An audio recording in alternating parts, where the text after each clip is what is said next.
Hey guys, it's Greg from Dadpad Gaming, and today we're reviewing Forspoken.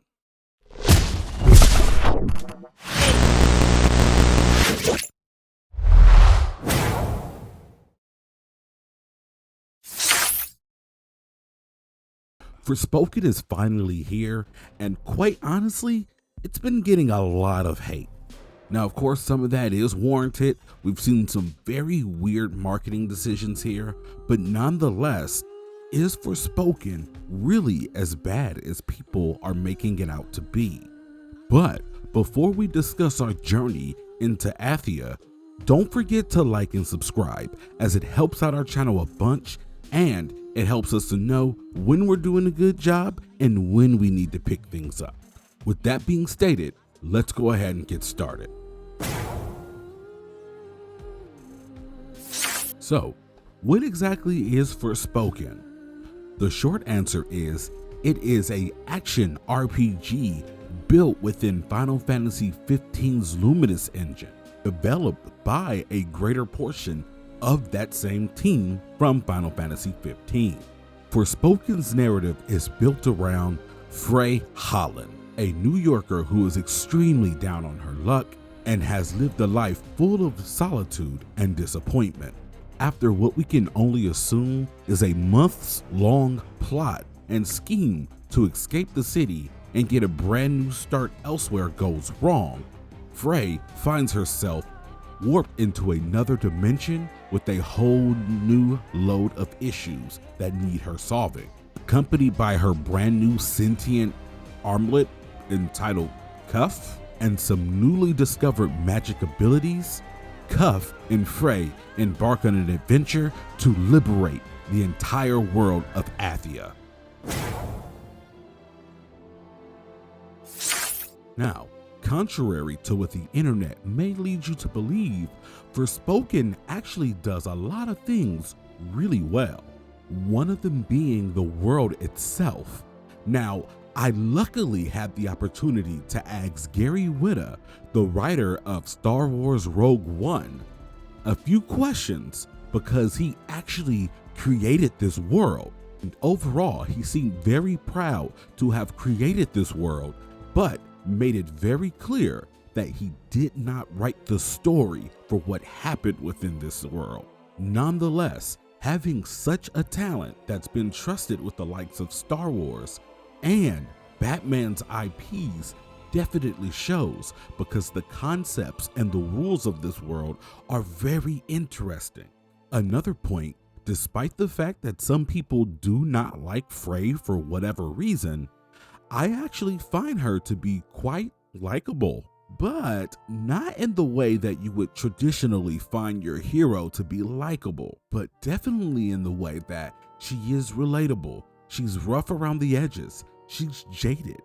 After all, she is an orphan from New York, where gaming is filled with so many idealistic heroes that are always willing and ready to rise to the occasion.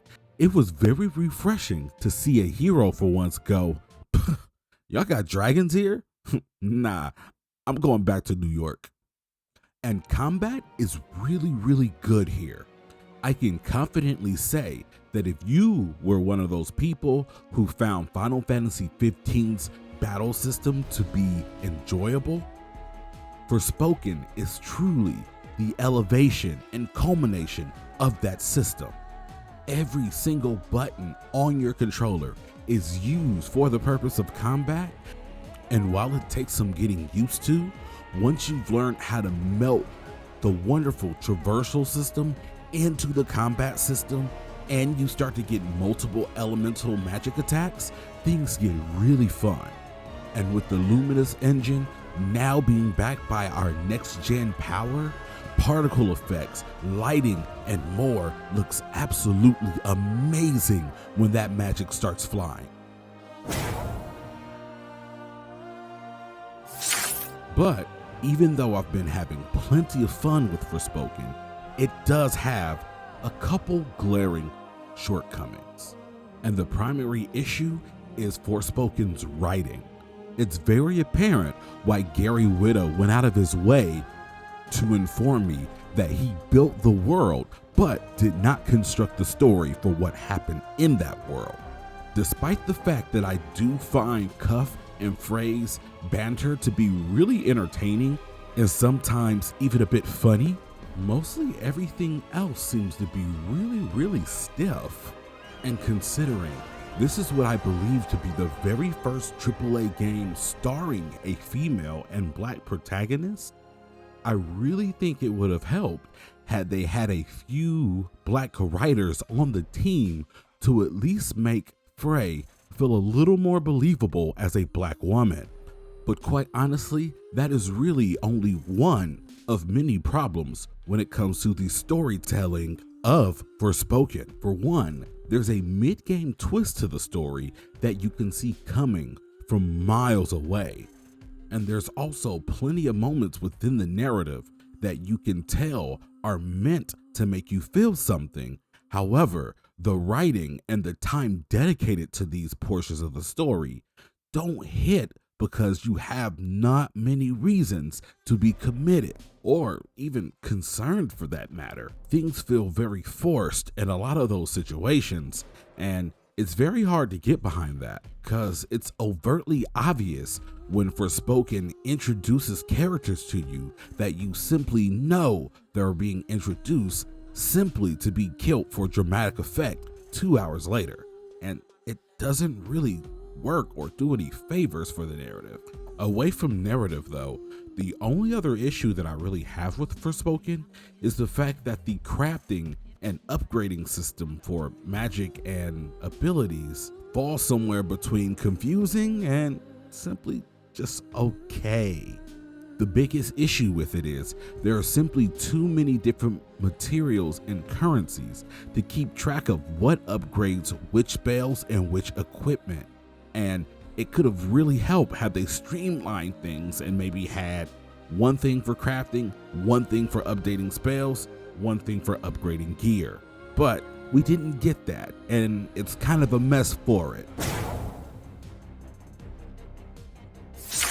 When all is said and done, there's lots of mileage in Forspoken and plenty of fun to be had, but a handful of weird decisions made it very difficult for me to really get lost in the world of Athia.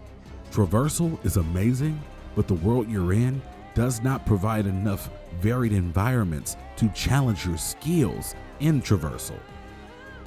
Combat is unique and extremely fun, with boss battles that seem to be hell-bent on making sure that you learn and even master combat abilities.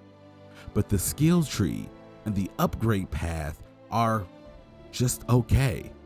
The world built around Frey and Forspoken is extremely intriguing, but the story told in that world is simply mediocre. There's a lot of good things going on in Forspoken, but there's so much that prevents this game from being truly great. I can only hope that we get a sequel that reiterates and builds upon what this game has done well and comes back with a vengeance. But for now, Forspoken has earned a 7 out of 10. I just want to take another moment to thank you guys so much for checking out another review from us here at Blerd Lines Media. Again, don't forget to like and subscribe to help us out, and drop a comment. Let us know how you feel about Forspoken. Is it a game that you bought? Are you still holding off, maybe waiting for a sale? Let us know what you think below, and we'll be down there with you. Have a great day, guys.